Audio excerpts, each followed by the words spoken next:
జగన్మోహన్ రెడ్డి గారిది ఒక అద్భుతమైనటువంటి సువర్ణ యుగం. ఆయన గారు పేదల పెన్నిది, పేదల కోసం ఉద్భవించినటువంటి యేసు ప్రభువు అని చెప్పేసి డప్పాలు కొడతా ఉంటాడు.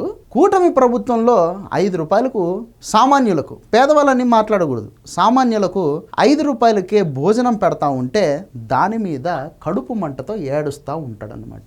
ఫ్రీగా ఏ ఖర్చు లేకుండా యూట్యూబ్ అనేటటువంటి ఒక మాధ్యమం ద్వారా తిరిగి డబ్బులు సంపాదించుకోవచ్చు అనేటటువంటి ఒక సాధనము ఇటువంటి పెయిడ్ ఆర్టిస్టులకు దొరికింది. అంతేకాకుండా ఈయన గారికి సబ్స్క్రైబర్లు పెరిగారు.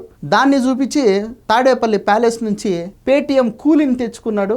ఆ కూలికి న్యాయం చేసేటటువంటి కార్యక్రమాలు అయితే చేస్తూ ఉన్నాడు. నిత్యం ప్రతిరోజు కూటమి ప్రభుత్వం పైన బురద జల్లేటటువంటి కార్యక్రమం అయితే చేస్తూ ఉన్నాడు అనమాట. సో ఇటువంటి పెయిడ్ ఆర్టిస్టులు, పేటీఎం కూలీల నుంచి ఆంధ్రప్రదేశ్ ప్రజలు కొంచెం దూరంగా ఉండాలని చెప్పేసి నేను చెప్తా ఉన్నా.